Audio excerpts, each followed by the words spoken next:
चलो जी, तो स्टार्ट कर रहे हैं हम लोग। कंज्यूमर इक्विलिब्रियम, मैं दोबारा से रिपीट करता हूं कि हमारा यूनिट नंबर 2 स्टार्ट हम लोगों ने किया है और यूनिट नंबर 1 पिछली क्लास तक कंप्लीट हो चुका है। आपके सिलेबस में टोटल 10 नंबर ऑफ चैप्टर्स हैं, जिसमें अभी चैप्टर नंबर 2 हमने स्टार्ट किया है और चैप्टर 2 का एक यूनिट हो गया, दूसरा आज स्टार्ट होगा और एक तीसरा यूनिट छोटा सा है सप्लाई वाला, फिर चैप्टर 2 हमारा कंप्लीट हो जाएगा। आज का जो टॉपिक है उसका नाम है कंज्यूमर इक्विलिब्रियम। इस कंज्यूमर इक्विलिब्रियम के टॉपिक को आज से पहले बच्चों ने 11th क्लास की माइक्रो इकोनॉमिक्स के अंदर जो है वो पढ़ा हुआ है। सिलेबस में था, पढ़ाया नहीं, पता नहीं। अब होता क्या है कंज्यूमर इक्विलिब्रियम, तो सबसे पहले मैं आपकी क्लास को शुरू कर रहा हूं।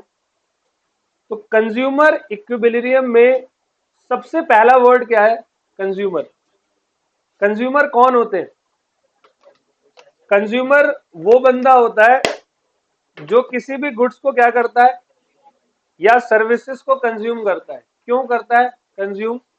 क्योंकि उसकी कुछ क्या होती है, वांट्स होती है।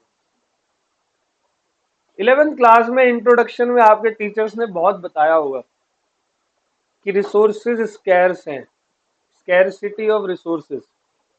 और स्कैरसिटी ऑफ रिसोर्सेज के अलावा हमारे पास ऑल्टरनेटिव यूज होते हैं और हमारी वांट क्या होती है, अनलिमिटेड। ह्यूमन वांट ऑलवेज क्या होती है, अनलिमिटेड। आप 1 करोड़ रुपए कमा रहे हो, उसके बाद भी आप ये सोचोगे यार 10 करोड़ कमा लेते तो ज्यादा अच्छा होता। आप 10 करोड़ कमा रहे हो, आप बोलते 100 करोड़ कमा लेते तो ज्यादा अच्छा होता। आज की डेट में अंबानी उतनी मेहनत कर रहा होगा जितना एक नॉर्मल पीपल करता, आई थिंक उससे भी ज्यादा कर रहा होगा, जबकि उसको जबकि जरूरत नहीं है। 9 लाख करोड़ रुपए का फंड है उसके पास। पता है 9 लाख करोड़ कितने होते हैं? मत बता, टेंशन हो जाएगी। ठीक है, इतना पैसे का मालिक वो है, लेकिन वो अभी भी काम कर रहा होगा, क्योंकि ह्यूमन वांट्स क्या होती है, ऑलवेज अनलिमिटेड होती है। अब हमारी उन अनलिमिटेड ह्यूमन वांट को सेटिस्फाइड करने के लिए हम लोग क्या करते हैं, हम लोग कुछ गुड्स और कुछ सर्विसेज का क्या करते हैं, कंजम्पशन करते हैं। और जो बंदा कंजम्पशन करता है उसको कंज्यूमर कहते हैं, बहुत सिंपल वर्ड में। अभी आप लोग हमारे कंज्यूमर हो, हमारी एकेडमी के आप लोग क्या हो, कंज्यूमर हो। All well. तो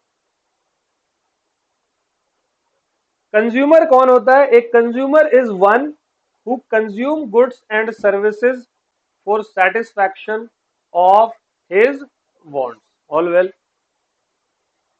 तो मैंने यहां पर लिख दिया ग्रीन पेन से, consumer is the seeker of what, Sikar of satisfaction.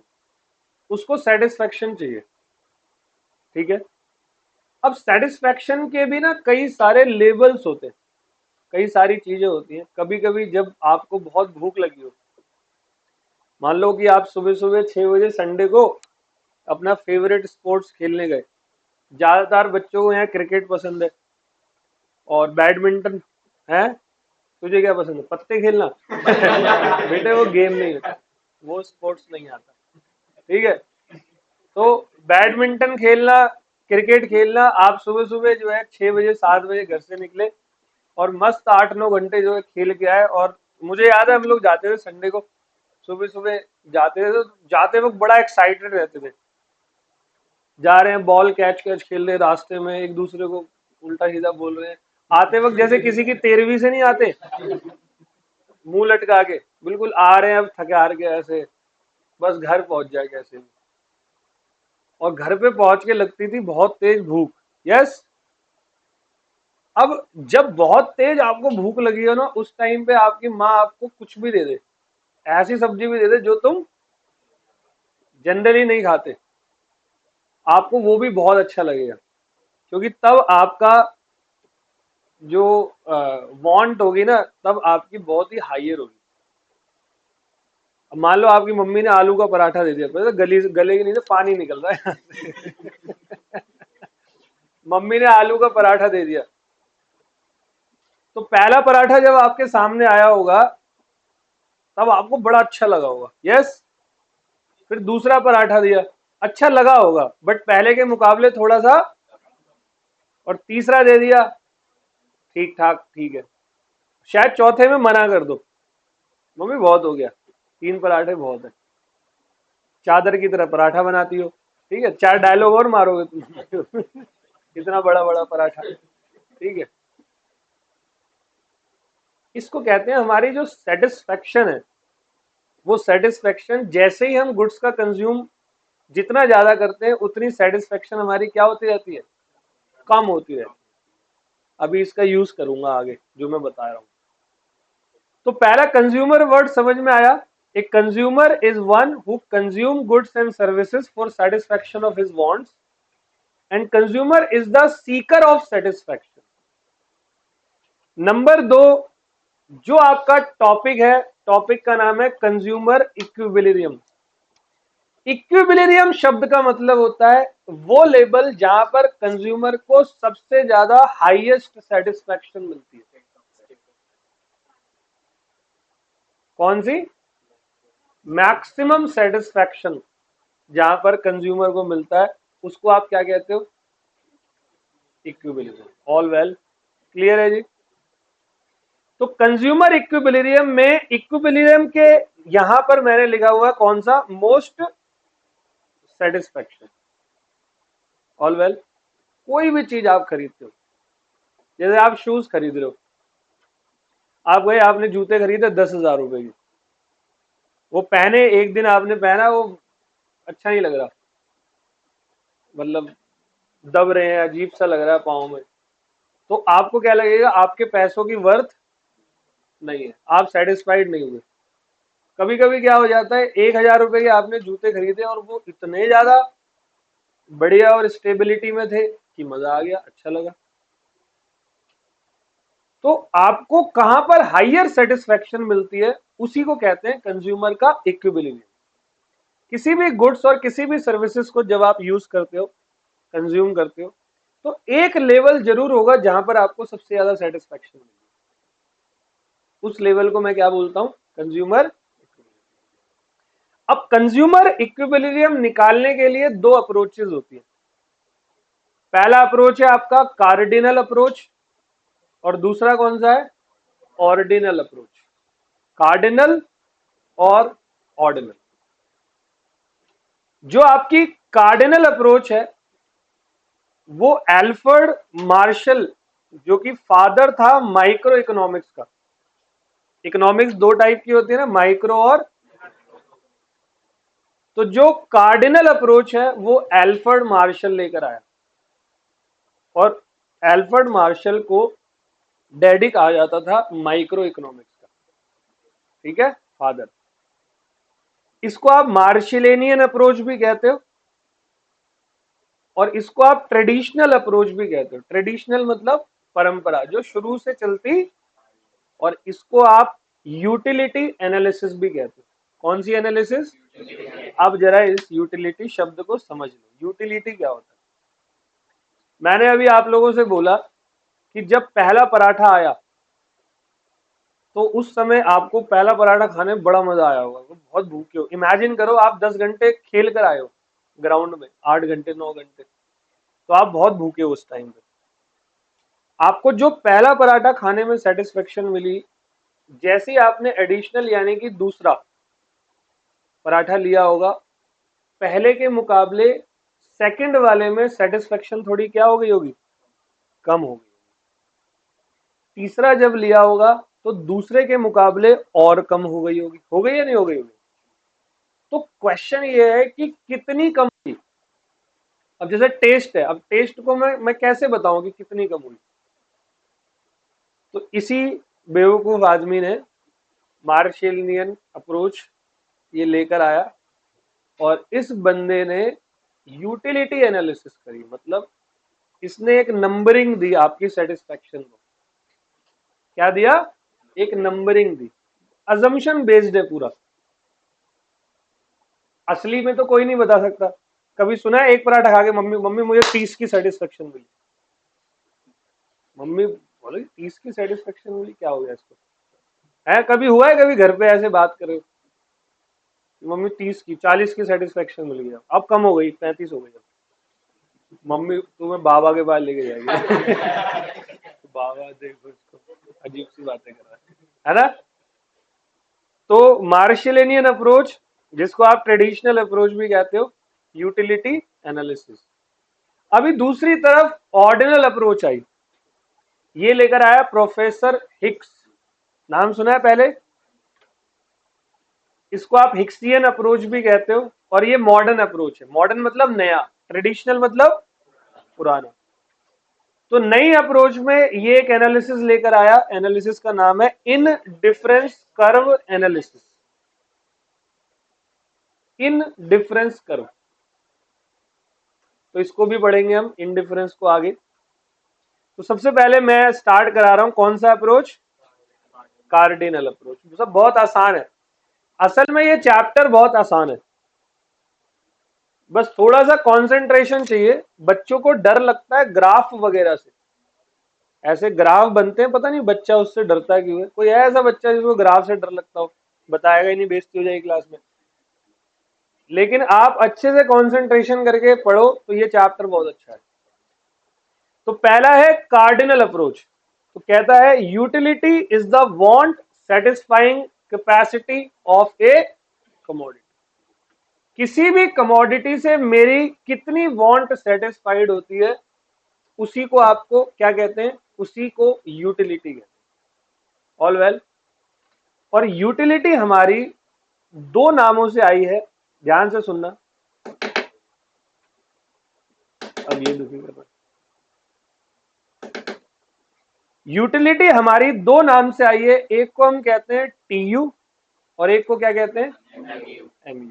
TU मतलब टोटल यूटिलिटी और एमयू मतलब मार्जिनल यूटिलिटी। मार्जिनल का मतलब होता है एडिशनल यूटिलिटी। क्या होता है? Additional utility. जब भी आपने अनदर नेक्स्ट कमोडिटी का यूज किया तो पहले के मुकाबले नेक्स्ट कमोडिटी में आपको कितना सेटिस्फेक्शन मिला। जैसे हम एज्यूम करके चलते, पहले पराठे में आपको 20 का सेटिस्फेक्शन मिला, ठीक है? तो जब सेकंड खाओगे तो सेकंड में आपको 20 का नहीं मिलेगा, थोड़ा सा कम मिलेगा, मान लो 15 का मिला। थर्ड खाओगे तो और कम होगा, होगा या नहीं होगा?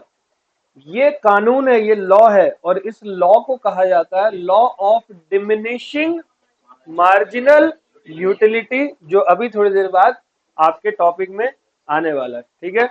तो सबसे पहले टोटल यूटिलिटी क्या होती है? बेटे कोई दिक्कत है? बहुत देर हो गई मुझे देखते हुए, है कोई बता? सबसे पहले टीयू की बात हो रही है। टीयू मतलब टोटल यूटिलिटी। तो TU is the sum total of utility derived from consumption of all units of a, आपने कमोडिटी के सारे यूनिट को कंज्यूम करके आपको मिली हुई यूटिलिटी को क्या बोलेंगे? Total utility. एक एग्जांपल दिखा रहा हूं नीचे, फिर मैं ऊपर दोबारा आऊंगा। अगर मैं खाता हूं एक apple, then I will get 10 satisfaction, ठीक है? क्योंकि एल्फ्रेड मार्शल ने बोला है कि आप यूटिलिटी को क्या कर सकते हो, जो है वो बता सकते हो इन टर्म्स ऑफ मनी या नंबर। ये चीज कौन बोलता है? Alfred Marshall. तो मैं मान के चल रहा हूं, और ये एजम्पशन है, सच्चाई में आप कभी नहीं बता सकते। एक एप्पल खाने पर यू विल गेट 10 का सेटिस्फेक्शन, और जैसे ही आपने सेकंड एप्पल खाया तो वहां पर आपका सेटिस्फेक्शन बढ़ा तो सही, लेकिन डिक्रीजिंग रेट से बढ़ा। कौन से रेट से? डिक्रीजिंग रेट से। देखो पहले वाले जब 0 एप्पल से 1 पर पहुंचे तब आपको 10 का सेटिस्फेक्शन मिला, और 1 से जब 2 पर पहुंचे तो टोटल सेटिस्फेक्शन 17 का मिला, बट एडिशनल मात्र 7 का मिला। मिला या नहीं? एडिशनल को ही मार्जिनल कहते हैं।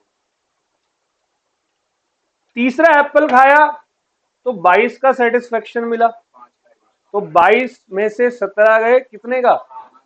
तो देखो 10, 10 से फिर 7, 7 से फिर 5, तो ये क्या हो रहा है? गिर रहा है। हमारी यूटिलिटी जो है, जितना एडिशनल कंजम्पशन हम करते जाएंगे हमारी यूटिलिटी गिरती जाएगी, और एक समय पे मान लो आपने 5 सेब खा लिए, आपको घिन आने लगेगी उस सेब से।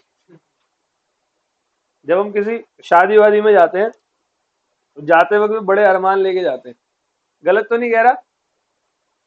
भाई बहुत दिन हो गए ये नहीं खाया, पहले आज वही खाएंगे शादी में। और जब शादी में आप पेट भर लेते हो तब आपको कुछ भी ऑफर करे, मान लो एक गुलाब जामुन ऑफर कर रहा है, आपका मूड खराब हो जाएगा, दूर कर इसको। कुछ समझ रहे हो क्यों? क्योंकि अब आप यहां तक भर चुके हो, है ना जी? गलत तो नहीं कह रहा? आपकी मम्मी ने एक पराठा खिलाया, बड़ी सेटिस्फेक्शन मिली। दूसरा पराठा खिलाया, मिली सेटिस्फेक्शन बट थोड़ी सी। तीसरा पराठा खिलाया, मिली सेटिस्फेक्शन थोड़ी सी और कम। ज्यादा से ज्यादा आप 4 खा लोगे, उससे ज्यादा क्रिस गेल हो, खली हो कि ये 28 पराठे खाने के बाद भी 29वां मांग रहे हो, नहीं ना? अब 5वां पराठा तुम्हारी मम्मी दे दे तो शायद खा भी नहीं पाओगे, फिर ऐसा हो जाएगा बस छोड़ना, हटा इसको। तो एक समय आने पर आपकी यूटिलिटी नेगेटिव में भी चली जाती है, गिरते गिरते गिरते गिरते गिरते गिरते क्या हो जाता है? नेगेटिव भी हो जाता है। आ रहा है कुछ समझ में? तो इसको कहते हैं law of diminishing marginal utility. समझ में आ गया? पेन क्यों नहीं चल रहा आज? चलो जी वापस मैं ऊपर आ रहा हूं। तो टीयू मतलब it is the some total of utility derived from consumption of all unit of a commodity. तो नीचे वाले एग्जांपल में पहले मुझे कितने का सेटिस्फेक्शन मिला? दूसरा, तीसरा, तीनों को जोड़ दो, क्या आ जाएगा? Total utility. तीनों को जोड़ने पर क्या आया? और अगर मार्जिनल निकालना है एमयू, तो एमयू निकलता है it is the change in TU due to consumption of an additional utility. तो M U N is equal to T U N minus T U N minus 1, ये इसका फॉर्मूला है। मेरे अकॉर्डिंगली बताऊं, अभी जो आया उससे पिछला वाला माइनस कर दो। जैसे अभी मुझे 17 की सेटिस्फेक्शन मिली, उससे पहले कितनी थी? तो 17 में से 10 गए। फिर 22 की मिली तो 17 माइनस कर दो, फिर मान लो 25 की मिली तो 22 माइनस। All well. तो ये हमारा टी यू और एम यू का पूरा टॉपिक है और ये एग्जाम्पल है, ठीक है? देखो क्वेश्चन है, क्वांटिटी 15 पे टीयू था 70, जैसी क्वांटिटी 15 से बढ़कर 16 हुई, टीयू बढ़कर कितना हो गया? तो बताओ एमयू क्या आएगा? 75 माइनस, फिर 79 हुआ 4, ठीक है? तो जो मार्जिनल यूटिलिटी है वो क्या हो रही है? धीरे धीरे डिक्रीज हो रही है। All well. कुछ आ रहा है बेटे समझ में? एक काम करो, मेरे को आंसर दो, calculation of T U M U. सबसे पहले यहां बताओ एम यू क्या आएगा? तू बता भाई। है 5, यहाँ पर, यहाँ पर, और यहाँ। मैं कह रहा हूं ना, एक समय आने पर माइनस हो जाता है। खाते रहोगे खाते रहोगे खाते रहोगे, इससे भी ऊपर बोलना नहीं चाहिए क्लास में, बोल देता हूँ वॉमिट हो जाएगा, ठीक है? समझ गए? तो नेगेटिव हो गया पूरा का पूरा। तो यही law of diminishing marginal utility. All well. आगे जाने से पहले डिमांड चैप्टर की कुछ बात। मैंने आपको डिमांड चैप्टर कराया था, जो क्लास में नए बच्चे हैं वो मुझे आंसर देंगे। बेटे आपका नाम क्या है? काजल। बेटे अगर आपको कोई भी आपकी चीज, मान लो ये पेन जो लेकर आप बैठे हो, अगर पेन का प्राइस अगर बढ़ा दे तो आप इसकी डिमांड क्या करोगे? पक्की बात है। और अगर यही पेन बहुत सस्ता हो गया, या कोई भी चीज, कपड़े सस्ते हो गए, तो उसकी डिमांड आप क्या कर दोगे? तो डिमांड में कौन सा रिलेशनशिप होता है? इनवर्स रिलेशनशिप होता है। सब सुनना बहुत अच्छे से। जब भी हम डिमांड कर्व बनाते हैं तो मान लो इस प्राइस पर ये डिमांड है, ठीक है। प्राइस अगर बढ़ रहा है तो डिमांड क्या हो जाएगी, ठीक है। प्राइस यहां से यहां कम हो रहा है तो डिमांड बढ़ गई, और डिमांड कर्व क्या हो गया, डाउनवर्ड स्लोपिंग, ऊपर से। मैंने आपको एक फॉर्मूला बताया था, जब भी रिलेशनशिप क्या हो, आपका स्लोप कहां जाएगा। अब इसको कंज्यूमर इक्विलिब्रियम में लाते हैं। मैं जितना कंजम्पशन ज्यादा करूंगा, मेरी मार्जिनल यूटिलिटी क्या हो जाएगी, होगी या नहीं होगी। तो फिर कर्व मेरा क्या बनना चाहिए, ये रूल है इकोनॉमिक्स का, इनवर्स रिलेशनशिप, कर्व मेरा क्या होगा। तो मैं अभी आपको थोड़ी देर में करा के दिखाऊंगा। यहां तक ओके, ओके सबको। चलो अभी मेरे को यहां पर एमयू निकाल के दिखाना तुम लोग। ओ सॉरी, एमयू गिवन है, टीयू निकाल के दिखाना। 7, तो बेटे 7 और 5, 12 और 3, 15, 0, 15 में से एक गए, ये -1। ऑल वेल बेटे, आया तेरे को, ठीक है। तो देखो answer, summation of MU is equal to TU, मतलब आप एमयू को जोड़ो, जैसे 7 प्लस डैश 7, फिर 7 और 5 12, 12 और 3 15, और 15 प्लस 0 15, एंड 15 में से -1, समझ गए। तो इसका फॉर्मूला ऐसा भी होता है, M U N is equal to T U N minus T U N -1। T U N मतलब करंट में से पिछला माइनस कर दो, या ऐसे भी होता है M U is equal to change in T U divide by change in Q. All well, जैसे चेंज इन टी यू कितना हुआ 3, चेंज इन क्यू क्या हुआ, आंसर क्या आया 3/1 is equal to. All well, तो ये 3 आपके फॉर्मूले हैं, तीनों में से कुछ भी पुट कर लो, आंसर सेम ही आने वाला है, ठीक है। आगे बढ़ जाऊं,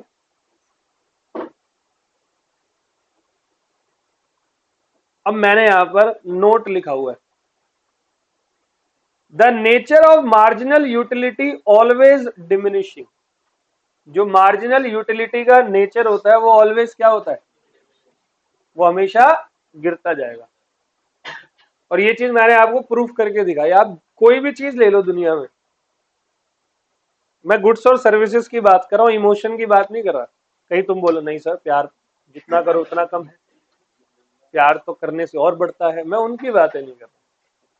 मैं गुड्स एंड सर्विसेज की बात कर रहा हूं। जितना गुड्स कंज्यूम करोगे उतनी यूटिलिटी कम होती है, चाहे वो कोई भी चीज हो दुनिया में।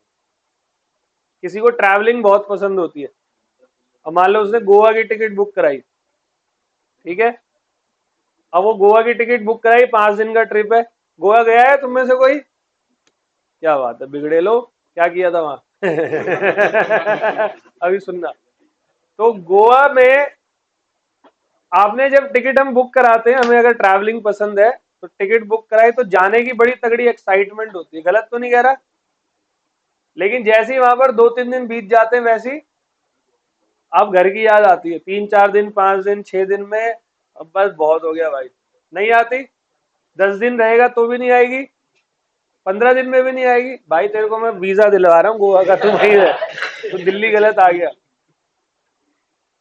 भाई हो ही नहीं सकता ऐसा, मैं लिख के दे रहा हूं। ट्रैवलिंग के पर्पज से, बसने के पर्पज से नहीं कह रहा मैं ट्रैवलिंग के पर्पज से अगर आप जाते हो तो आप फिर धीरे धीरे, अब मैं पूरे इंडिया में मैंने विजिट किया हुआ, लगभग हर जगह पे गया हूं मैं इंडिया में, सब जगहों पर गया हूं, पूरे भारत में लगभग सब जगहों पर गया हूं। एक बस वही सिक्किम, नागालैंड, त्रिपुरा वहां नहीं पहुंचा, वहां भी पहुंच जाएंगे।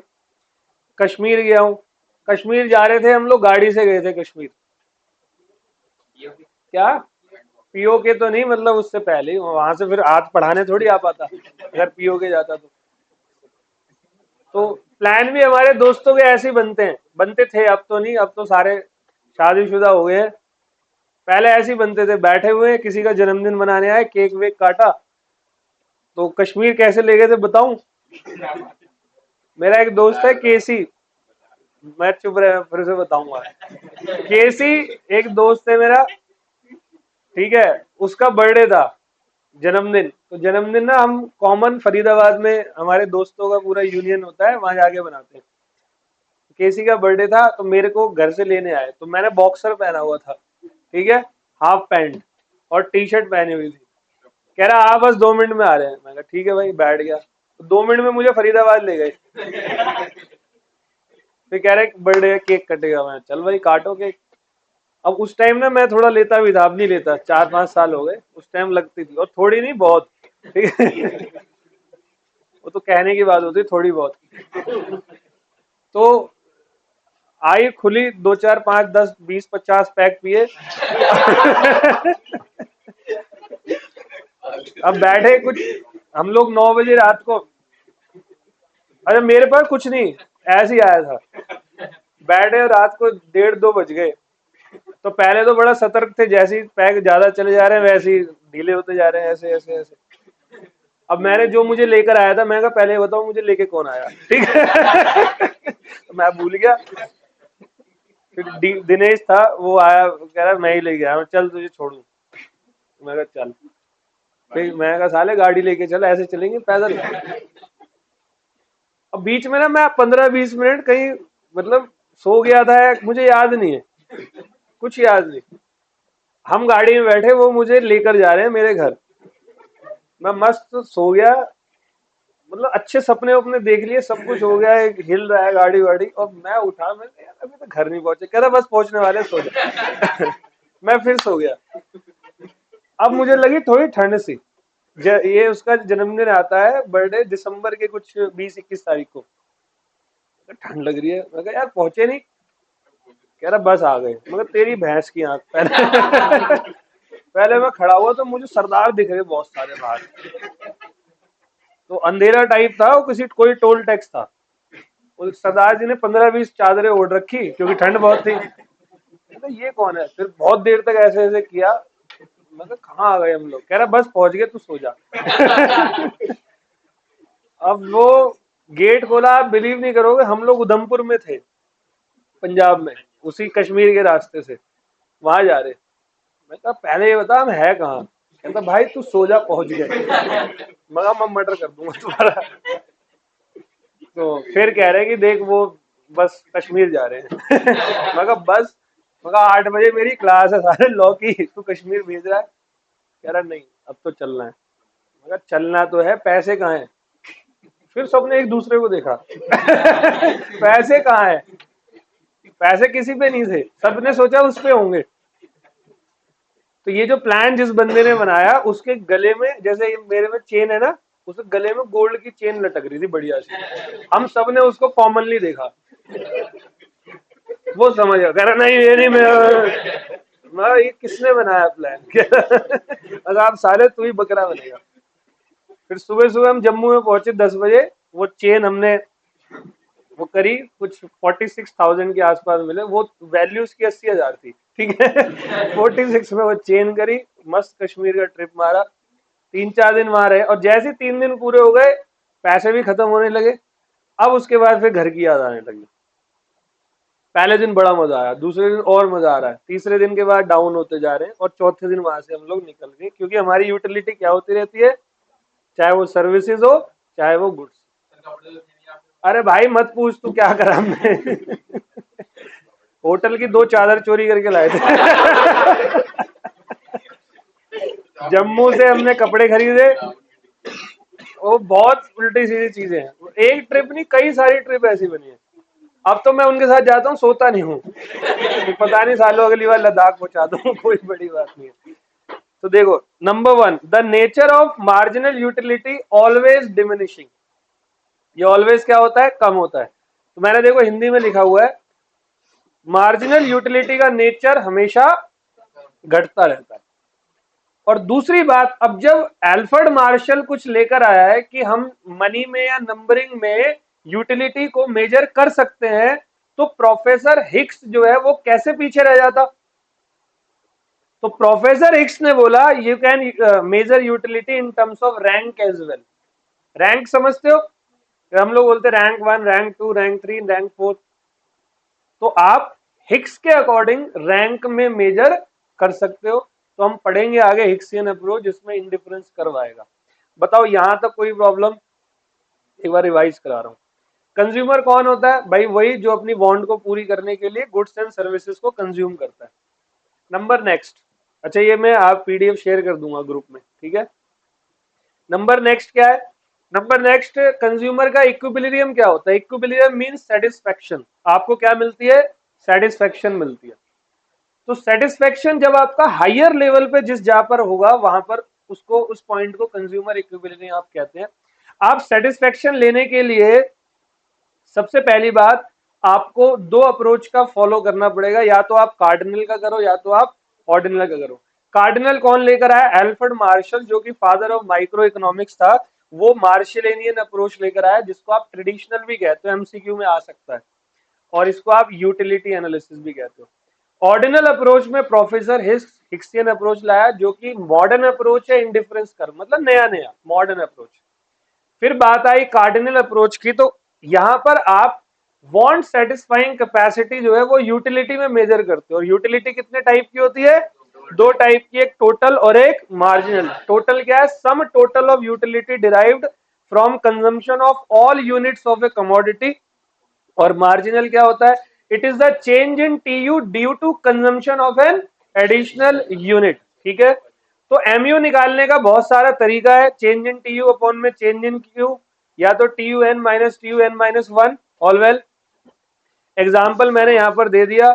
Calculation of TU N MU हम लोगों ने किया और मैंने आपको ये नोट करा दिया। यहां तक कोई प्रॉब्लम? ठीक है। अब इस यूनिट से जो मोस्ट ऑफ द क्वेश्चन पूछे जाते हैं वो पूछे जाते हैं यहां से, law of diminishing marginal utility. अब डिमिनिशिंग मार्जिनल यूटिलिटी क्या होता है? डीएमयू।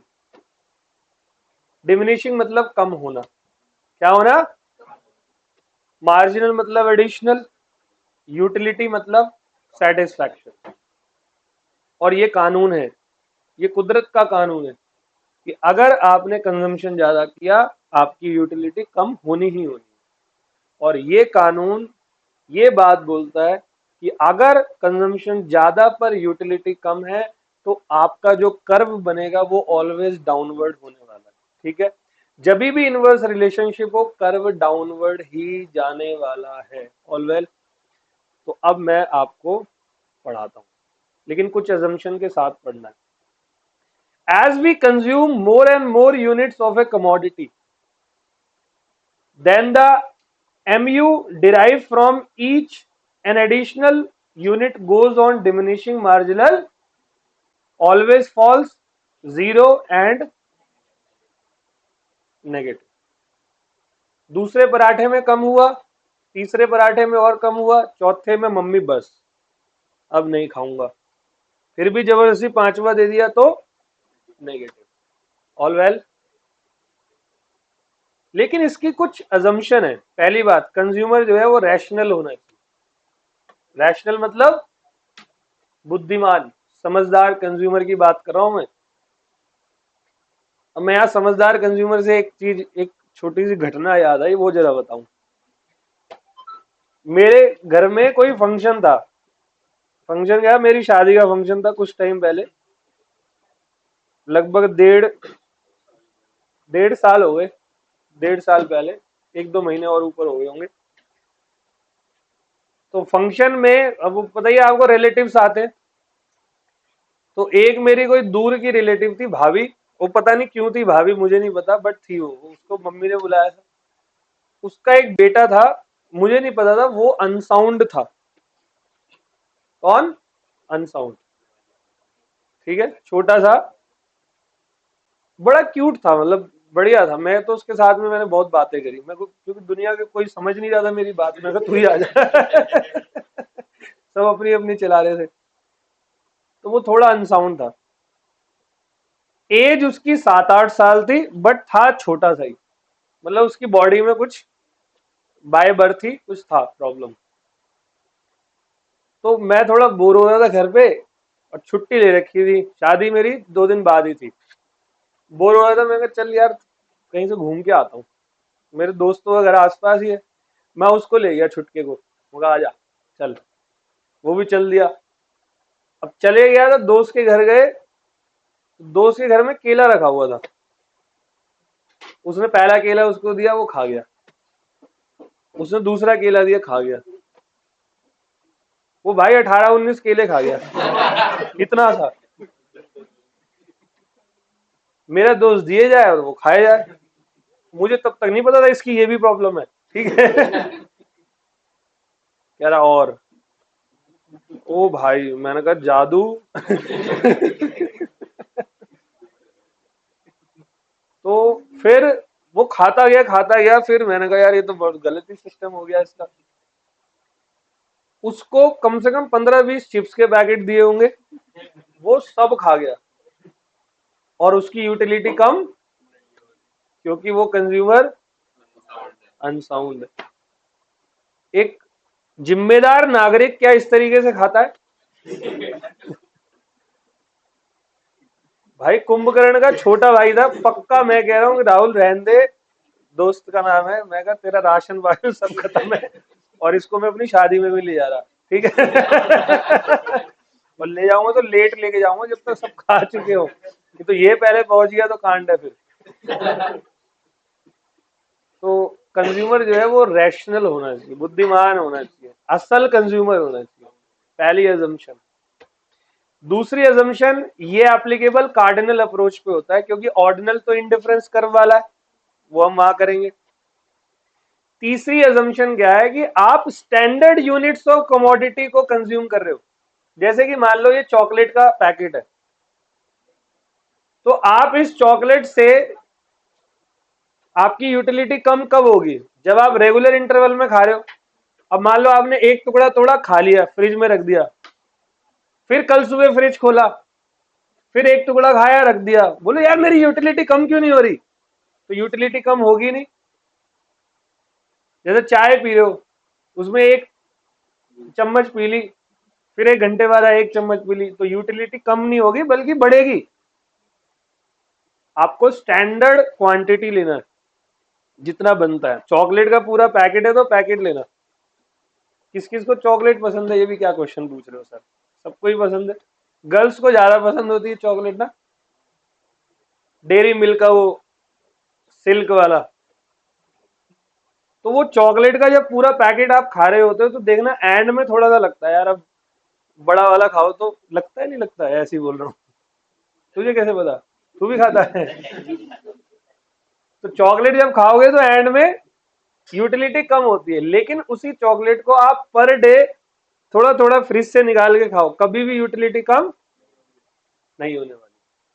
तो अजम्पशन ये है कि only standard unit of commodity are consume, like cup of tea, not a spoon of tea. All well. And चौथी बात, आपको कंटिन्यूअस कंजम्पशन करना है। जैसे मम्मी ने आपको पराठा दिया, फिर आप 2 घंटे बाद पहुंच गए, मम्मी एक पराठा और। फिर आप 3 घंटे बाद, मम्मी एक पराठा और। ना तो मम्मी के पराठे खत्म हो रहे और ना तुम्हारी भूख खत्म हो रही। नहीं समझे?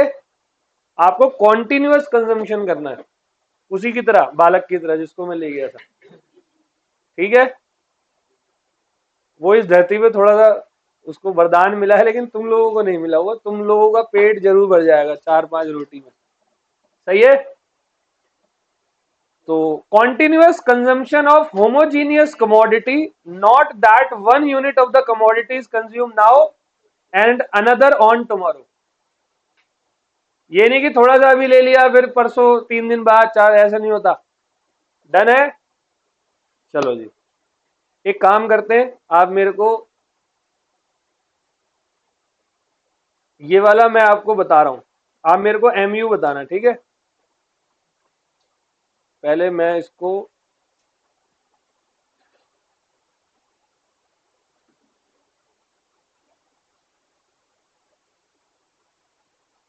चलो डायरेक्टली कर लेते। देखो, जीरो क्वांटिटी पे टी यू क्या है और एम यू क्या है? एक क्वांटिटी पे टी यू क्या है, एम यू क्या होगा? कैसे निकला? T U N minus T U N minus one, या change in T U divide by change in Q, कैसे भी निकाल लो, 8 आंसर आ जाएगा। चेंज इन टी यू क्या हुआ? 8, 0 से 8, divide by change in Q क्या हुआ? 1, 8 divide by 1 is equal to all well. अब टी यू 8 से 14 हो गया, बताओ एम यू क्या होगा? 14 में से 8 गए, फिर 18 हो गया, 18 में से 14 गए, 20 से 18 गए, 20 से 20 जीरो, एंड 18 से 20, सही है। यहां तक कोई दिक्कत किसी बच्चे को? अब मैं आपसे बोलूंगा इसका कर्व बनाने को। क्या बनाने को बोलूंगा? कर्व बनाने को। एक काम करेंगे आप लोग, इसको समझेंगे। ये हमारा क्या है? कर्व है। ध्यान से देखना, ये मेरा टी यू है और ये मेरा क्या है?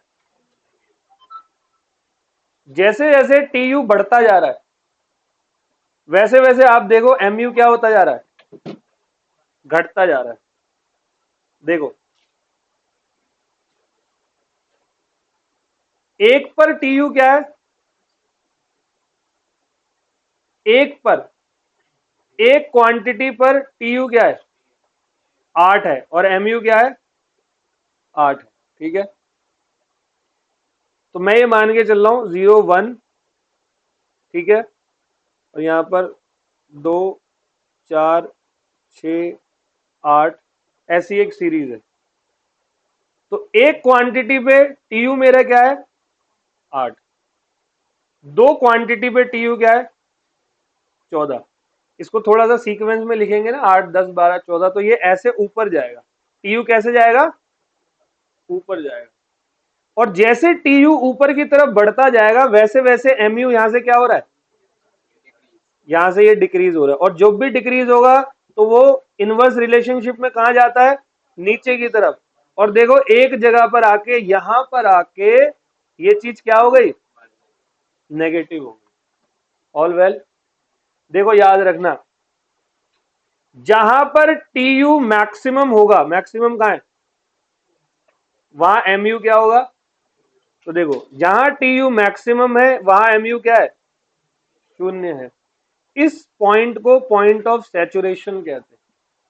सैचुरेशन मतलब होता है पीक, हाईएस्ट, जहां मेरा टोटल यूटिलिटी हाईएस्ट होगा।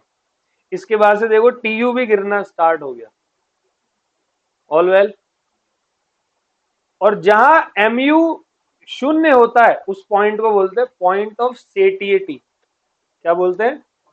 सुना है कभी? सेटिएटी मतलब शून्य, जीरो, एस ए। इस पे क्वेश्चन आते हैं जो बोल रहा हूं। जब टी यू हाईएस्ट है उसको पॉइंट ऑफ सैचुरेशन बोलोगे, और जब टी यू नेगेटिव है, सॉरी, एम यू जीरो है, तो उसको पॉइंट ऑफ सेटिएटी बोलो। आ गया समझ में? तो देखो मैंने नोट में लिखा हुआ है, where T U maximum called point of, and where M U zero point of satiety. आ गया समझ? तो देखो, अब टी यू और एम यू के बीच का हम रिलेशनशिप चेक कर रहे हैं। बेटे अभी तक की क्लास में कोई प्रॉब्लम? ऊपर का सब आ गया। अब रिलेशनशिप देखना, as T U increase M U is positive. T U increase हो रहा है, एम यू पॉजिटिव है या नहीं है? और जैसे टी यू डिक्रीज होने लगा एम यू नीचे से क्या आ गया? As T U decrease M U is, as T U is maximum M U is zero, है या नहीं? जब टी यू मेरा क्या है? मैक्सिमम है, तो एम यू मेरा यहां पर क्या है? All well. तीन बातें बेटे सुनना ध्यान से।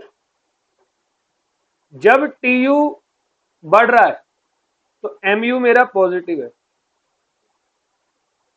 कोई प्रॉब्लम? जब टी यू मेरा गिर रहा है तो एम यू मेरा नेगेटिव है, और जब मेरा टी यू हाइएस्ट है तो एम यू मेरा शून्य है। मतलब ये रूल है, ये पूरा का पूरा थंब रूल है इस law of diminishing marginal utility. समझ में आ गया? तो अब हमारा आएगा स्टार्ट इनडिफरेंस कर्व एनालिसिस, जिसको आप कहते हैं कौन सी अप्रोच? Cardinal approach. ठीक है, cardinal approach. All well, 1 minute में स्टार्ट करता हूं, बातें ज्यादा मत करना क्योंकि इसके अंदर सब, हाँ ये ऑर्डिनल है, सॉरी ये ब्रैकेट है, ऑर्डिनल अप्रोच। ठीक है, 1 मिनट।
चलिए,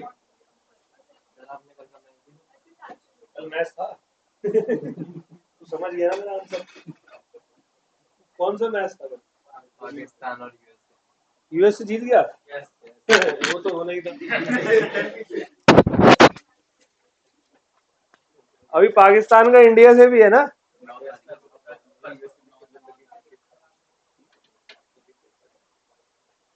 चलो, तो अब हमारा अगला टॉपिक है बेटे। इस वाले टॉपिक में कोई दिक्कत? मुझे लगता है बहुत अच्छे लेवल पर, मतलब तुम्हारी यूटिलिटी टॉपिक पे हाई है, इक्विलिब्रियम हाई है ना? अब हम दूसरा इक्विलिब्रियम करने वाले हैं, दूसरा टॉपिक करने वाले हैं, सॉरी। टॉपिक का नाम है इन डिफरेंस कर्व एनालिसिस। और जो मेरी कौन सी अप्रोच है, इससे पहले मैंने क्या करा, और ये ऑर्डिनल किसने दी है? प्रोफेसर हिक्स ने। ठीक है, और एल्फ्रेड मार्शल ने क्या दिया? कार्डिनल। एल्फ्रेड मार्शल को क्या कहते हैं? Father of micro economics.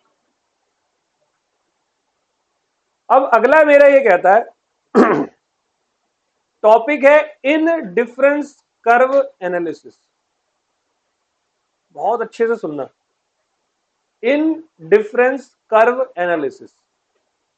पहले तो एक काम करते हैं, वर्ड का मतलब समझते हैं। इन डिफरेंस मतलब,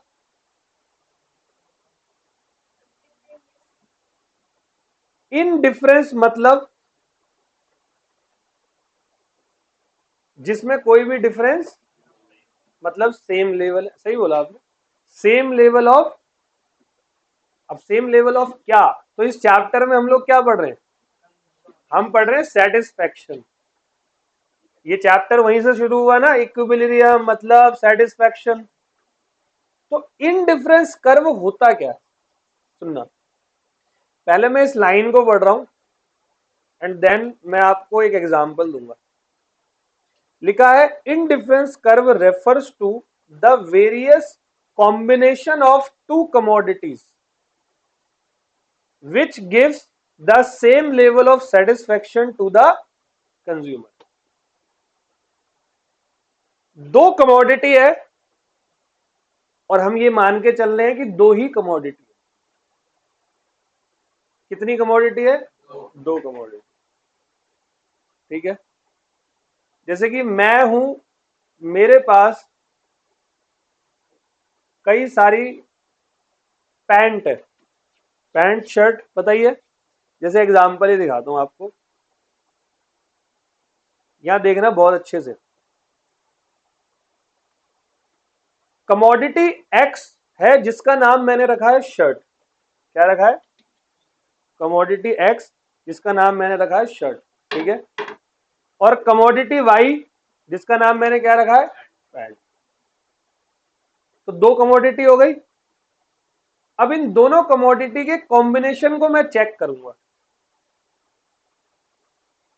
अगर मेरे पास एक यूनिट ऑफ शर्ट है और आपके पास 15 यूनिट ऑफ पैंट है, ठीक है, कमोडिटी वाई कितनी है, 15 यूनिट। अगर मुझे शर्ट बढ़ानी है, मतलब कि ध्यान से समझना, तुम्हारे पास पैंट है, मेरे पास क्या है, शर्ट। तो मैं तुमसे पैंट की डिमांड कर रहा हूं। मैं तुमसे किस चीज की डिमांड कर रहा हूं, पैंट की। और बदले में मुझे क्या मिलेगा, क्योंकि दो ही कमोडिटी है। ठीक है, क्योंकि कितनी कमोडिटी है, दो कमोडिटी। यहां पर क्या हुआ,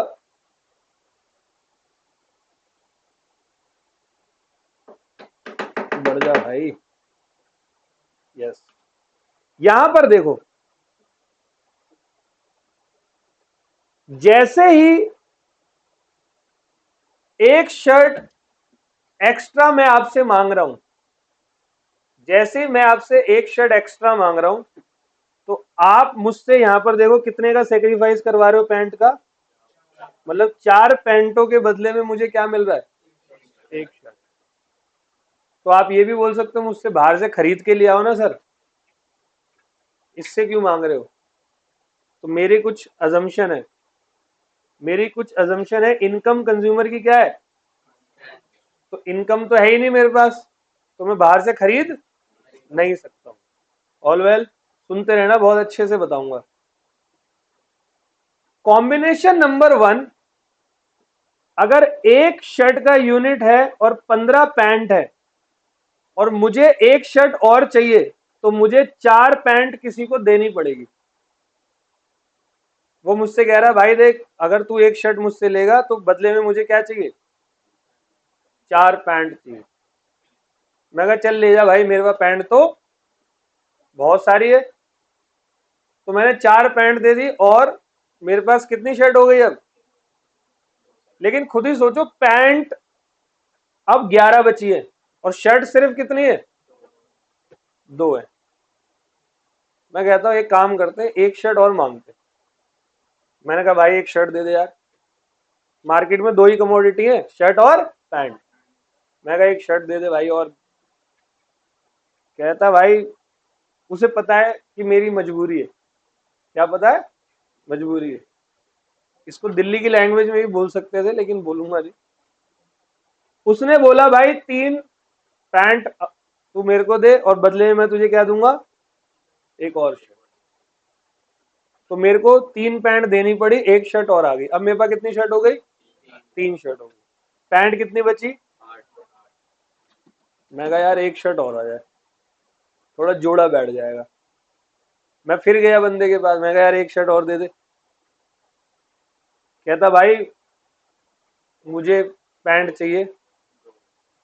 तो यहां पर मेरे को कितने छूटे? 2 पैंट गई। अब मैंने कहा एक शर्ट और। अब देखो बदले में मैंने उसको कितने दी? एक शर्ट के बदले एक ही पैंट। अब ऐसा क्यों हो रहा है बताओ? मेरे पास पैंट खत्म हो रही थी। अब मेरे पास शर्ट ज्यादा हो जाती और पैंट नहीं होती तो फिर वही प्रॉब्लम आती। मेरा यहां पर पैंट और शर्ट का क्या बन गया? कॉम्बिनेशन बन गया। ऊपर वाले में कॉम्बिनेशन था तो सही लेकिन मिसमैच कॉम्बिनेशन था। सुना है किसी को मेरे पास 15 पैंट है एक शर्ट है? 2 शर्ट 11 पैंट ये भी नहीं होता, 3 शर्ट 8 नहीं होता, हाँ 4 शर्ट 6 पैंट हो सकता है, 5 शर्ट 5 पैंट सबसे ज्यादा होता है जोड़ा मिला के रखते। तो ये कॉम्बिनेशंस हैं मार्केट में दो गुड्स का। अब सुनना सबके सब, 4 पैंट के बदले में मुझे क्या मिल रहा है? जब भी किसी चीज के बदले में कुछ मिलता है उसको सब्स्टिट्यूट नहीं बोलते? सुना नहीं है सब्स्टिट्यूट? चाय की जगह कॉफी क्या होता है? सब्स्टिट्यूट। जब भी मुझे किसी चीज के बदले में कोई दूसरी चीज मिलती है तो उसको मैं क्या नाम देता हूं? तो सबसे पहले देखना, पहली बारी में 4 y को छोड़ना पड़ा 1 x के लिए। तो 4 y का मैंने क्या किया? सेक्रीफाइस। मुझे मिला क्या? 1 x। फिर मैंने 3 y का सेक्रीफाइस किया, दूसरे वाले में मुझे एक शर्ट मिली। फिर मैंने 2 पैंट का सेक्रीफाइस किया, फिर एक शर्ट मिली, और लास्ट में एक ही का सेक्रीफाइस करके मेरे को आ गया समझ। इसको कहते हैं मार्जिनल रेट ऑफ सब्स्टिट्यूशन। क्या कहते हैं? Rate of substitution. All well. अभी मैं इसको बताऊंगा। अब पढ़ रहा हूं पूरा indifference curve. Indifference curve refers to the various combination, refers to the various. अभी बताओ मैंने नीचे कॉम्बिनेशन बनाया या नहीं? 1 15 2 11 3 8 4 6 5 5 ऑफ 2 कमोडिटी। नीचे कितनी कमोडिटी थी? पैंट और shirt. Which gives the same level of satisfaction to, जो कंज्यूमर को सेम लेवल का सेटिस्फेक्शन देते हैं। और सेम जब लेवल होता है तो डिफरेंस, इसीलिए इसका नाम क्या पड़ा? In difference curve. All well. Same level of satisfaction मतलब अगर मेरे पास एक शर्ट और 15 पैंट है तो मैं खुश था। मैंने कहा चल एक शर्ट और लेके आता हूं। मैं कहा चल 4 पैंट चली भी जाए तो कुछ नहीं होता, तो भी मैं उतना ही सेटिस्फाइड था। एक शर्ट और आई, 8 pant, 4 shirt 6 pant, 5 shirt 5 pant, मेरा सेटिस्फेक्शन लेवल कम नहीं हो रहा, सेम लेवल है हर ऑप्शन पे, यहां भी यहां भी यहां भी यहां भी। बस मैं कॉम्बिनेशन बना रहा हूं। All well. लेकिन इसकी कुछ अजम्पशन है। सबसे पहली वही अजम्पशन जो law of diminishing marginal utility की थी, कंज्यूमर क्या होना चाहिए? रैशनल होना चाहिए, मतलब बुद्धिमान होना चाहिए। Consumer forms the combination of 2 commodities. और कॉम्बिनेशन कितनी कमोडिटी का बनाओगे? अच्छा बताओ क्या रियल लाइफ में पॉसिबल है ये? कैसे? रियल लाइफ में पॉसिबल है तभी तो मैंने एग्जांपल दिया। लेकिन रियल लाइफ में क्या दो ही गुड्स होते हैं? नहीं होते। लेकिन आप दो से बाकियों के आंसर भी निकाल सकते हो। और ये कौन सी अप्रोच है? और इनकम ऑफ कंज्यूमर क्या है? अगर मैं इनकम को कांस्टेंट नहीं रखूंगा तो मैं शर्ट के बदले आपसे पैंट, मतलब पैंट 4 दे के एक शर्ट लूं क्यों? मैं जाके खरीद नहीं लूंगा? एक शर्ट जाके खरीद लूंगा मैं। तो इसीलिए इंडिफरेंस कर्व में ऑर्डिनल अप्रोच वाले ने, यानी कि प्रोफेसर हिक्स ने बोला कि कंज्यूमर की इनकम को पहले साइलेंट करो, नहीं तो वो तो उछलता रहेगा, वो तो दुकानों पे चला जाएगा। अब बताओ, अब मेरे पास कोई इनकम नहीं है और मेरे को एक शर्ट की और रिक्वायरमेंट है, तो पक्का मेरे को सेक्रीफाइस करना पड़ेगा। जैसे पुराने जमाने में बार्टर सिस्टम होता था, किसी से कोई चीज लेते थे तो कुछ देना पड़ता था। Barter system is pure indifference curve. करते थे नहीं करते थे बार्टर में? मेरे पास घिया की बहुत खेती हो गई, अब घिया थोड़ी खाऊंगा सुबह शाम, घिया का हलवा, घिया की सब्जी, घिया का पराठा, कुछ और भी तो चाहिए। समझिए बात को। तो अब इसका बनाएंगे हम लोग कर्व। तो देखो, कमोडिटी एक्स और कमोडिटी एक्स, कमोडिटी कितनी है? 1 2 3 4 5। देखो 0 1, आज ये पेन बड़ा दुखी कर रहा है।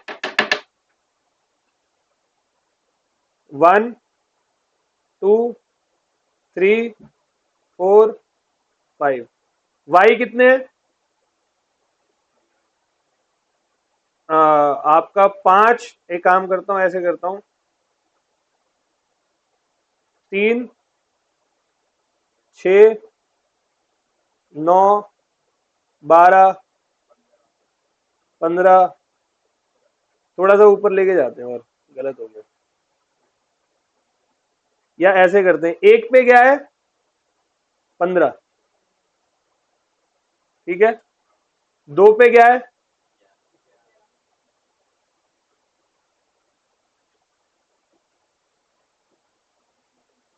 3 पे क्या है? 4 पे, और 5 पे, ठीक है। तो ये देखो, ये ऊपर से मेरा क्या आ रहा है? ठीक है, डन है। और सब में सेटिस्फेक्शन मेरा क्या है? पांचों कॉम्बिनेशन में, इसीलिए 1 is equal to 2 is equal to 3 is equal to 4 is equal to all well. और इस चीज को हम लोग कहते हैं क्या? Marginal rate of. अगर गुड्स वाई में लॉस हुआ तो कुछ गुड्स एक्स में क्या होगा? गेन। तो कैसे निकालेंगे? Change in Y divide by change in, जैसे कि देखो पहले वाला करते, चेंज इन वाई क्या हुआ? 4। चेंज इन एक्स क्या हुआ? तो क्या आया? दूसरा देखते हैं, चेंज इन वाई क्या हुआ? चेंज इन एक्स 1, क्या आया? 2 divide 1 is equal to 2, 1 divide by 1 is equal to, आ गया समझ में? तो it refers to the loss in satisfaction. अब एमआरएस बता रहा हूं मैं तुम्हें, मार्जिनल रेट ऑफ सब्सटीट्यूशन।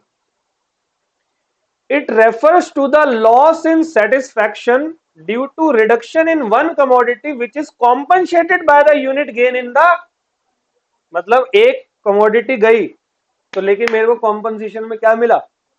कुछ और भी तो मिला। लेकिन भाई जो गया और जो मिला उसमें मैंने कितना सेक्रीफाइस किया, उसको बोलता हूं मार्जिनल रेट ऑफ। या एक शर्ट के बदले पहले कितने का सेक्रीफाइस किया? 4 का। एक के बदले, एक शर्ट के बदले 4 पैंट गई ना मेरी, फिर और एक शर्ट के बदले कितनी पैंट गई? फिर और एक शर्ट के बदले 2, क्योंकि अब मेरी बार्गेनिंग पावर स्ट्रांग होती जा रही है। और अब एक के बदले, देखो मेरी जितनी मजबूरी होगी उतना सेक्रीफाइस ज्यादा होगा। खुद ही सोचो, एक पैंट, एक शर्ट 15 पैंट, मजबूरी क्या है? फिर मैंने कहा एक शर्ट तो और लेके आते ही है। उसने मेरे से 4 पैंटें मांग ली, मैंने कहा यार ठीक है, 2 शर्ट हो जाएगी, 11 पैंट है, कोई दिक्कत नहीं। फिर उसने 3 और मांग ली, मगर 3 पे 8, ठीक है। फिर उसने 2 और मांगी, मैं चल 2 तो ले ले। फिर उसने मान लो और 2 मांग लिया एंड में, मैंने कहा अब नहीं दूंगा 2, 5 तो शर्ट है मेरे पास ऑलरेडी। समझ गए? बात को क्लियर है? चलो, marginal rate of substitution, it refers to the loss in satisfaction due to reduction in one commodity which is compensated by the unit gain in another commodity. तो देखना यहां पर मैंने ये बनाया हुआ है, मान लो फूड है और क्लोथिंग है। एक फूड था मेरे पास तब 15 कपड़े थे, ठीक है। अभी मैंने कॉम्बिनेशन फूड और कपड़े का लिया, डन। तो मेरे पास कपड़े बहुत है, 15 है, फूड एक ही है, मैं दोनों से खुश हूं, सेटिस्फाइड हूं। लेकिन मैंने कहा थोड़े से बदलाव करते हैं जिंदगी में। मैं किसी से खाना मांगने गया, मैंने कहा यार मुझे थोड़ा सा और एडिशनल खाना दे दे। तो उसने देख लिया कि मेरे पास बहुत सारी क्या है, शर्ट। उसने देख लिया ना मेरे पास बहुत सारी है, तो बताओ वो मुझसे बार्गेनिंग कम करेगा या ज्यादा? तो पहले मैं देख रहा हूं, उसने मेरे से मेरी 6 शर्ट लेकर मेरे को एक एडिशनल क्या दिया, एक फूड दिया। फिर मैं गया फूड लेने, फिर उसने मेरे से 4 की बार्गेनिंग करी एक के लिए। फिर मैं दोबारा गया, फिर उसने मेरे से 2 की बार्गेनिंग करी, एंड में दोनों बराबर हो गए। समझ रहे हो?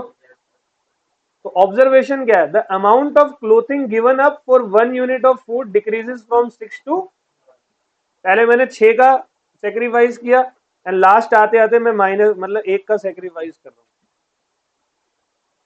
और सब पे सेटिस्फेक्शन मेरी क्या है, बताओ? एमआरएस गिर रहा है या बढ़ रहा है? पहले सेक्रीफाइस 6 का था, फिर 4 का हुआ, फिर 2 का हुआ, फिर 1 का हुआ, तो एमआरएस गिर रहा है।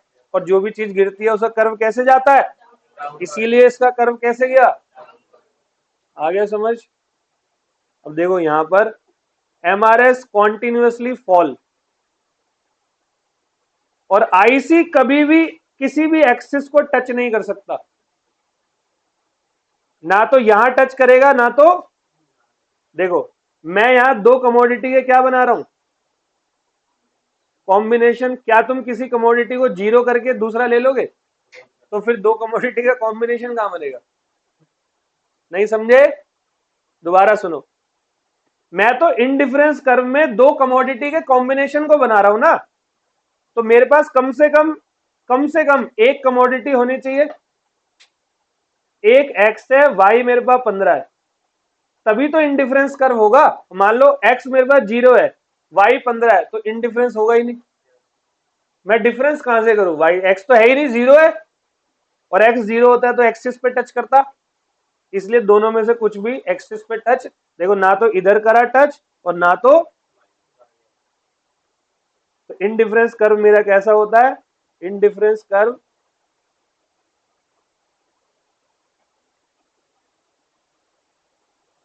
हमेशा ऐसा होगा, सही है ना? तो यहां से टच, और आप कितनी कमोडिटी का इंडिफरेंस कर सकते हो, इनफाइनाइट नंबर, बढ़ते जाते हैं तरंगों की तरह। तरंगे देखिए, तरंगों को क्या बोलते हैं, वेव्स, है ना? देखिए मोबाइल फोन के टावर, वाईफाई, देखो यहां पर ये तरंगों की तरह है ना, ऊपर से नीचे नीचे नीचे नीचे, दिख नहीं रहा होगा। चलो आ जाओ, अब characteristic and features of indifference curve अच्छे से समझना। इनडिफरेंस कर्व के फीचर्स और इनडिफरेंस कर्व की क्या कैरेक्टरिस्टिक्स क्या होती है। सबसे पहली बात, इनडिफरेंस कर्व मेरा जो होता है वो स्लोप होता है डाउनवर्ड टू राइट और कॉन्वेक्स टू ओरिजिन। देखो आ रहा है नहीं आ रहा, डाउनवर्ड किस साइड जा रहा है, लेफ्ट या राइट? राइट साइड जा रहा है बेटे, देखो ना डाउनवर्ड जा रहा है राइट साइड, ये मेरा राइट है ना, इसको कॉन्वेक्स टू ओरिजिन बोलते हैं, ओरिजिन की तरफ गिर रहा है, कॉन्वेक्स टू, पहला okay. As a result of an additional unit of goods X, अगर आपको एडिशनल गुड्स एक्स चाहिए तो कुछ अमाउंट ऑफ गुड्स वाई आपको क्या करना पड़ेगा, छोड़ना पड़ेगा, क्योंकि यहाँ 2 गुड्स का कॉम्बिनेशन बनाना है आपको। और आपको वो अजम्पशन याद रखनी है, कंज्यूमर रैशनल होना चाहिए, इनकम कांस्टेंट होनी चाहिए, ऑर्डिनल अप्रोच होना चाहिए। All well, foregone to get same level of satisfaction due to this IC is convex to, ये एग्जाम में आता है। और MRS is the slope of IC और MRS ऑलवेज, तो आपका सेक्रीफाइसिंग नेचर कम होता रहता है। कॉम्बिनेशन में मैंने आपको ये प्रूफ करके दिखा दिया। डन है। दूसरा, जितने भी कॉम्बिनेशन है वो सारे इक्वल लेवल ऑफ सेटिस्फेक्शन दे रहे हैं। देखो, जब मेरे पास एक शर्ट थी और 15 पैंट थी, मैं तब भी खुश था। मेरे पास 2 शर्ट आई, 11 पैंट हुई, मेरे को तब भी कोई प्रॉब्लम नहीं हुई। मेरे पास 3 शर्ट हो गई, 8 हुई, मुझे कोई समस्या नहीं है। 4 6 कोई प्रॉब्लम नहीं, 5 5 कोई प्रॉब्लम नहीं। सेटिस्फैक्शन मेरे को पूरा मिला है। तीसरा, IC on right side represent higher level of satisfaction and vice versa. अब ये समझना, ये मैंने यहां दे रखा है। देखो भाई, ये IC1 है। यहां 4 कमोडिटी पे आपको कमोडिटी वाई कितनी मिल रही है? 4। और राइट साइड में आपको 8 मिल रहा है, कितने के बदले? 4 के बदले। तो भाई 4 के बदले में 4 लेना पसंद करोगे या 4 के बदले 8? गलत तो नहीं कह रहा? आपको 4 के बदले में, 4 बर्गर के बदले में 4 पिज्जा मिल रहे हैं एक जगह पे, और दूसरी जगह पर गए तो 4 बर्गर के बदले 8 पिज्जा मिले। तो क्या करोगे? 8 पिज्जा लोगे या 4 पिज्जा? तो राइट साइड में गया ना, ये 8 वाले पे जाओगे। तो फिर कितने ही कॉम्बिनेशन बना सकते हो, जितने कॉम्बिनेशन बनाओगे उतना ही कर्व आगे n नंबर तक जाएगा। 2 गुड्स के n नंबर तक कॉम्बिनेशन हो सकते हैं। तो जितना राइट वर्ड आप गए, तो देखो यहाँ 4 4, यहाँ 8 4, इसको कहते हैं मोनोटोनिक प्रेफरेंस। कौन सी प्रेफरेंस? मोनोटोनिक। सुना था कभी किसी ने पहले? देखो, जब कॉम्बिनेशन बना ही रहे हो तो ऐसा कॉम्बिनेशन बनाओ ना जहां बेनिफिट क्या हो, ज्यादा। मेरे को 4 बर्गर के बदले 4 पिज्जा मिल रहे हैं, मैं खुश हूं। लेकिन अचानक से कहीं से पता लग रहा है कि 4 के बदले 8 मिल रहे, खुश मैं तभी भी रहूंगा, मैं थोड़ा ज्यादा खुश हो जाऊंगा। तुम लोगों को भी पिज्जा खिलाऊंगा फिर मैं। समझ रहे हो कुछ? इसको कहते हैं मोनोटोनिक प्रेफरेंस। राइट वर्ड जा रहा है। ऑल वेल, अब इसको पढ़ता हूं मैं ऊपर, ठीक है। IC on right side represent higher level of satisfaction and vice versa. तो इन दिस गिवन डायग्राम, देखो नीचे वाले डायग्राम में IC2 कहां है? Right side on the graph, hence IC2 gives higher satisfaction than IC। दे रहा है नहीं दे रहा? देखो यहां 4 प्रोडक्ट पे, 4 कमोडिटी एक्स पे 4 कमोडिटी एक्स मिल रहा है, 4 पे 4। थोड़ा सा मैं आगे गया तो मेरे को देखो यहां पर 4 पे 8 मिल गया, तो भाई मैं 8 क्यों ना लूं? डन। चलो, अब सेकेंडली ये बात करता है इन IC1 consumer gets the bundle 1 1, it means 1 unit of X and 1 unit of Y, but in IC2, phone बज रहा है किसी का, but in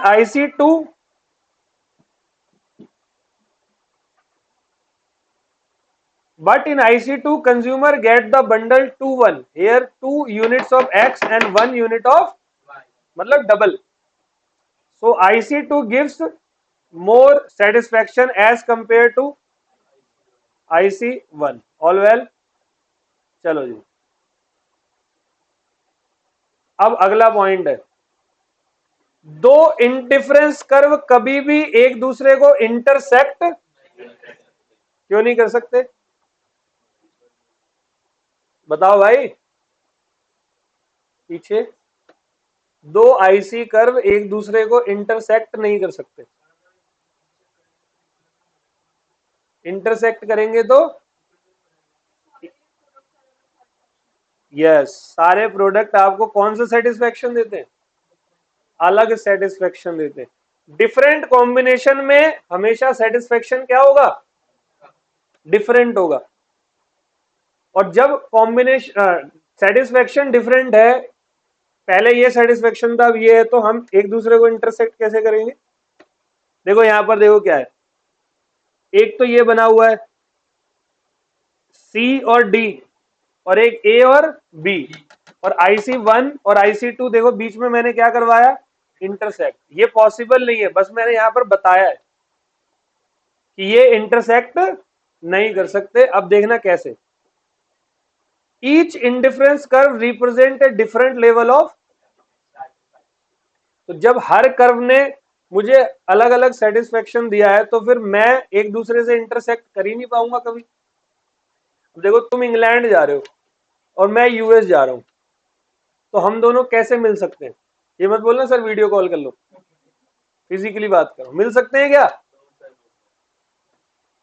कभी भी इंटरसेक्ट नहीं कर सकते। हाँ, तुम भी साउथ एक्स जाओ, मैं भी साउथ एक्स जाऊंगा, तो हम दोनों, लेकिन इंडिफरेंस कर्व में तो दो अलग अलग रास्तों पे जाना है। ऑल वेल, तो prove reverse. In IC1 point C is equal to D, IC2 point A is equal to IC। ये देखो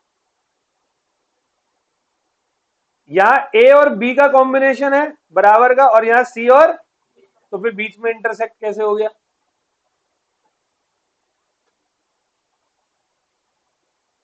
प्रॉपर्टी 3, अच्छा ये तो बता दिया, right the IC gives higher, जितना IC राइट होता है वो हायर सेटिस्फेक्शन देता है। Hence point B gives higher satisfaction than point A, but we prove in equation 1 A is equal to B, hence it is not possible that two IC curve can intersect। तो ये कभी भी intersect नहीं कर सकते, यहां मैंने बना के दिखा दिया। ओके, अब एक बार बताओ कितने कॉम्बिनेशन हो सकते हैं? तो फिर इनफाइनाइट कॉम्बिनेशन में there can be infinite number of indifference curve.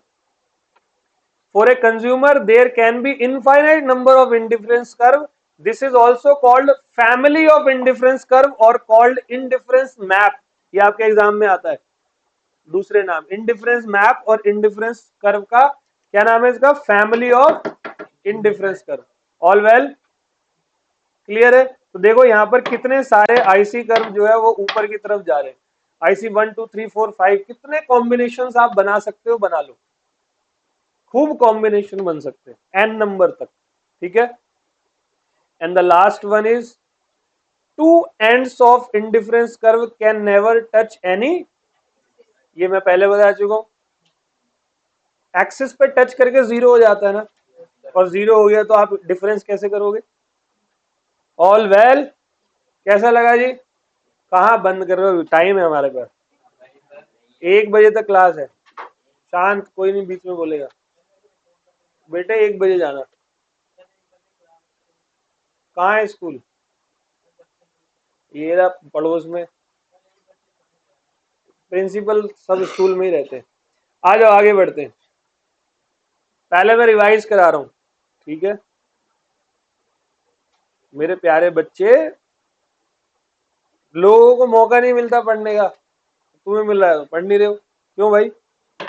चलो, कंज्यूमर इक्विलिब्रियम में मैंने पहले कंज्यूमर का मतलब बताया।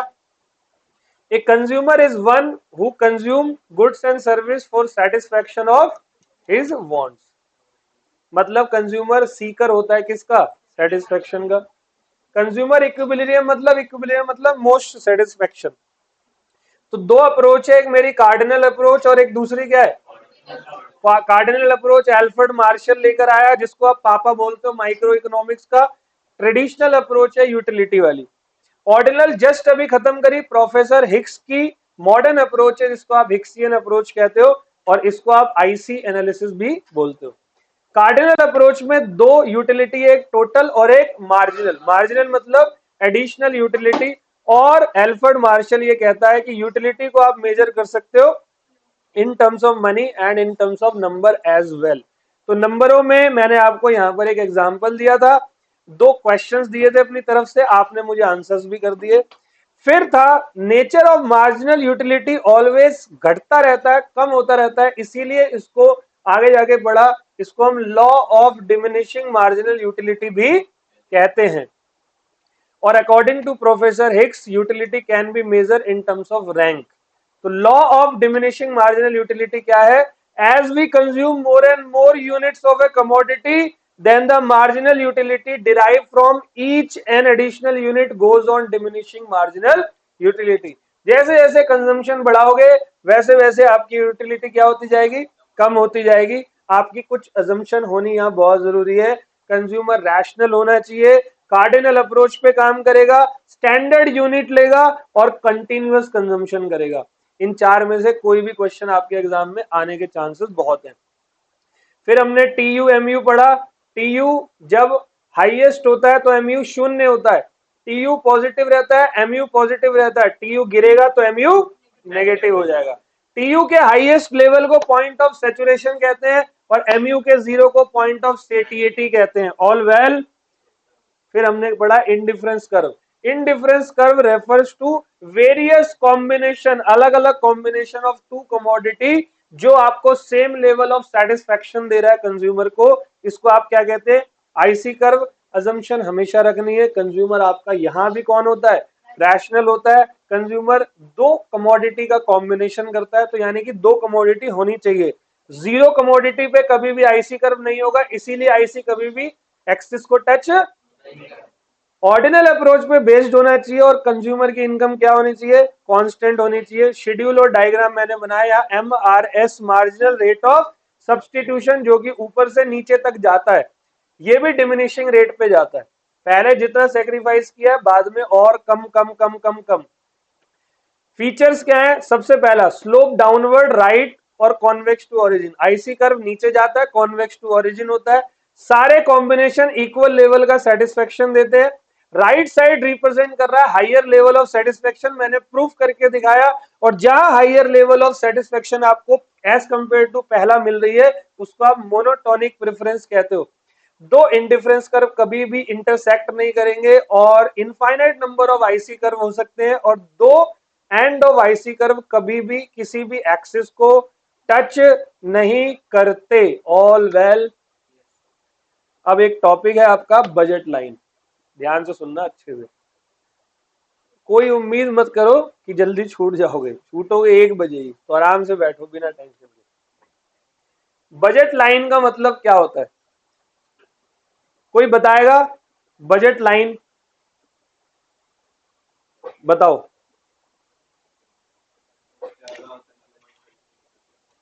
बजट लाइन का मतलब होता है मेरी इनकम के अंदर जो भी मेरी इनकम है उस इनकम में मैं कौन से दो गुड्स का कॉम्बिनेशन है, कौन से दो गुड्स खरीद सकता हूं। एग्जाम्पल देता हूं, ध्यान से सुनना। मान लो मेरी इनकम है 70 रुपए। चल जा भाई।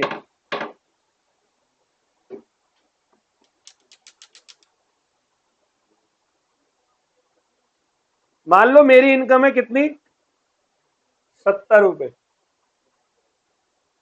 और मेरे पास दो गुड्स है, एक एक्स है और एक एक्स 1 रुपए का है और वाई 5 रुपए का है। डन। और इनकम 70 रुपए ही है। तो अब बताओ इस 70 रुपए में मैं कितना एक्स खरीद सकता हूं और कितना वाई? मैं 70 एक्स और 0 वाई खरीद लू, खरीद सकता हूं। इंडिफरेंस थोड़ी कर रहा हूं। मेरे को दोनों में से कोई भी लेना है। क्या मैं ऐसा कर सकता हूं? 35 तो मैंने खरीद लिए एक्स और बचे कितने? 35 रुपए। और एक वाई कितने का है? 5 का। तो 7 मुझे क्या मिल जाएंगे? कुछ आ रहा है समझ में? क्या मैं ऐसे कर सकता हूं कि मैं 0 एक्स लूं और 10 नहीं, कितने मिलेंगे? 14 क्या ले लूं? वाई ले लूं। हो सकता है या नहीं? इसी कॉम्बिनेशन को बजट लाइन कहते हैं। आया समझ में? लेकिन याद रखना इनकम मेरी वही है। इनकम ये नहीं कि तुम बाद में जाके बोलो सर मैं किसी से उधार लेके एक्स और ले आऊंगा, वो सब नहीं चलेगा यहाँ। सही है, ध्यान से देखना। बजट लाइन क्या कहता है? It is a line showing different combination of two goods which a consumer can purchase with his given income and price of the goods. Price मैंने आपको दिया, एक्स कितने रुपए का था? 1 रुपए का। वाई कितने का था? और इनकम कितनी बताई? तो दोनों चीजें ओके। तो budget line is also called price line, ये आपके एग्जाम का क्वेश्चन है। बजट लाइन को आप कौन सी लाइन कहते हो? प्राइस लाइन भी बोलते हो। तो बजट लाइन की इक्वेशन कुछ ऐसे बनती है कि x चाहिए तो x इंटू एक्स का प्राइस, y चाहिए तो y का प्राइस, दोनों को प्लस कर दो, आ जाएगा।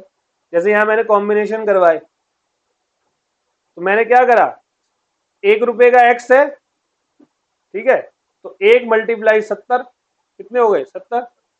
y 5 रुपए का है तो 5 x मैंने 35 ले लिए और 7 मैंने y ले लिए। तो ये इसी कॉम्बिनेशन से तो आए, ये जो कॉम्बिनेशन है। ऑल वेल, फिर भी मैंने यहां पर नीचे लिख दिया P X refers to price of X commodity, P Y refers to price of Y commodity, X shows the number of commodity, y shows the number of y commodity and y shows the income of। बड़ा y जो है वो income है और छोटा y जो है वो number of commodity. All well, तो देखना जी, अब बजट सेट क्या होता है? ये जो हमने बजट सेट ही तो बनाए थे, ये जो अलग अलग चीजें थी, 70 0, 35 7, ये सब क्या है? अच्छा, क्या आप इससे ऊपर जा सकते हो? क्या इससे नीचे आ सकते हो? नीचे आ सकते हो, लेकिन ऊपर, क्योंकि इनकम तो 70 ही है, उधार लेना नहीं है। हाँ, 70 रुपए में मैं ऐसा कर सकता हूँ, मैं एक्स खरीद लूँ थोड़ा, वाई खरीद के थोड़े पैसे बचा लूँ। तो बजट सेट क्या कहता है? It refers to a set of attainable combination. Attainable मतलब जितना आप मैक्सिमम ले सकते हो उसको अटेनेबल बोलते हैं, और उससे ऊपर जाओगे तो उसको क्या बोलेंगे? अनअटेनेबल। जैसे कि 70 रुपए, 70 इनकम है, एक्स 1 का है, वाई 5 रुपए का है, तो आप क्या 80 एक्स 0 वाई ले सकते हो? ये अनअटेनेबल है। क्या ऐसे कर सकता हूं 70 0? ये अटेनेबल है। क्या ऐसे कर सकता हूं 40 15? भाई वाई तो 5 रुपए का है, तो 75 रुपीज तो यही हो गए, 40 रुपए ये हो गए। मैं कहां से 115 रुपए लेकर आऊंगा? मेरी इनकम क्या है? इनकम तो 70 रुपए ही है, तो वो क्या हो गया? अनअटेनेबल। समझ गए? तो बजट सेट कहता है it refers to a set of attainable combination of two goods at given market price and income of the consumer. Example देखो क्या है, income of a consumer is 60 and he want to spend it on two goods say X and Y. Assume करते हैं price x का 2 है और Y का 1 है, तो बताओ क्या हो सकता है? वाई 60 ले ले, एक्स 0, वाई 1 रुपए का, एक्स 2 रुपए का, या वाई 40 ले ले, बचे 20 रुपए, तो 10 एक्स ले ले, 10 दूनी 20, 20 एक्स ले ले, 20 दूनी 40, बचे कितने? तो 20 रुपए का वाई ले लिया। 30 एक्स ले ले, 30 दूनी 60 रुपए, खत्म। वाई क्या हो गया? 15 दूनी 30 और 30, 25 दूनी 50 और 10, ये सारे कौन से कॉम्बिनेशन है? अटेनेबल कॉम्बिनेशन, जिसको मैं अटेन कर सकता हूं। तो अटेनेबल और feasible combinations are those combinations of two goods which can be purchased by the consumer with his given income and given market price as shown in figure number 1। ये figure 1 है, ठीक है। अभी मैं फिगर 1 पे जाऊंगा। अब दूसरा अनअटेनेबल क्या होता है? अनअटेनेबल मतलब ये वो होते हैं जिसको आप अपनी गिवन इनकम पे और गिवन मार्केट प्राइस पे परचेज नहीं कर सकते। जैसे मैंने 20 एक्स ले लिए, 20 दूनी 40 हो गए, और वाई 1 रुपए का है, 30 वाई, टोटल कितने हो गए? 70। इनकम क्या है मेरी? 60 है। इस क्वेश्चन में देखो ना, इस क्वेश्चन में इनकम क्या है, इस क्वेश्चन के अकॉर्डिंग। तो 60 रुपए की इनकम पे 70 का ले सकता हूं मैं, ये अनअटेनेबल है। 15 दूनी 30, 40, 70 नहीं ले सकता। डन। तो अब देखो यहां पर गुड्स एक्स और गुड्स वाई, ये जो बीच की है ना, ये बजट लाइन है। मतलब ये जो लाइन है, मैं इस पे अगर रहा तो गिवन इनकम पे मैं ले सकता हूं, इससे ऊपर गया तो अनअटेनेबल हो जाएगा, और इससे नीचे आया तो फिजिबल और अटेनेबल कॉम्बिनेशन। मैं ऊपर नहीं जा सकता, ऊपर गया तो क्या हो जाएगा, अनअटेनेबल। समझ गए, क्लियर है भाई। तो बजट सेट क्या होता है, बजट सेट मतलब डिफरेंट कॉम्बिनेशन। आपको इनकम और प्राइस गिवन होगा, आपको कॉम्बिनेशन बनाने होंगे। कॉम्बिनेशन के अंदर रहोगे तो अटेनेबल है, कॉम्बिनेशन के ऊपर चले जाओगे तो अनअटेनेबल है। डन। अब ये कहता है rotation and shift in A budget line. Budget line में क्या हो रहा है, बहुत इजी टॉपिक है, बच्चों वाला टॉपिक है। Rotation and shift in A budget line. अच्छा एक बात बताओ, effect on budget line when income of a consumer change. Consumer की इनकम बदल रही है, तो बदलेगी क्या, या तो इनकम बढ़ेगी या तो, अगर इनकम बढ़ेगी तो फिर आपका बजट लाइन ऊपर जाएगा या नहीं। देख पहले बजट लाइन ये है, थोड़ा बड़ा बनाता हूं, पहले इतना है, तो अब मेरी इनकम बढ़ी तो अब मैं ऊपर जाऊंगा या नहीं, और इनकम कम होगी तो मैं, तो ये देखो, अगर बढ़ेगी तो राइटवर्ड शिफ्ट और घटेगी तो। डन। अब प्राइस कम हो रहा है, reduction in price of X या increase in price of X. यहां पर देखना, या तो प्राइस एक्स का क्या हो रहा है, कम हो रहा है, या तो प्राइस एक्स का क्या हो रहा है। एक बात बताओ, एक्स का प्राइस कम होगा तो आप एक्स की डिमांड क्या कर दोगे, करोगे या नहीं। और अगर एक्स का प्राइस बढ़ रहा है तो उसी की डिमांड क्या हो जाएगी, तो वो रोटेट हो जाएगा। ये रोटेट होते हैं, ये शिफ्ट नहीं होते, ये क्या होते हैं, रोटेट होते हैं। ये x1 वहां गया रिडक्शन होने पर, और ये कम हुआ कम होने पर। अब एक काम करते हैं, प्राइस ऑफ y कम हो रहा है, तो ये x गुड से ये y है, बजट लाइन ये रहा। y सस्ता मिल रहा है तो ज्यादा खरीदोगे या कम, कहां हो गया, और y महंगा मिल रहा है तो, आ गया समझ में, कोई दिक्कत, आप बताओ मैम। अच्छा भेजना है, 5 मिनट में। चलो जी, इसको हम कहते हैं मोनोटोनिक प्रेफरेंस। चलो एक काम करते हैं, यहां से हम अगली क्लास में करेंगे। डन। थैंक यू बच्चों।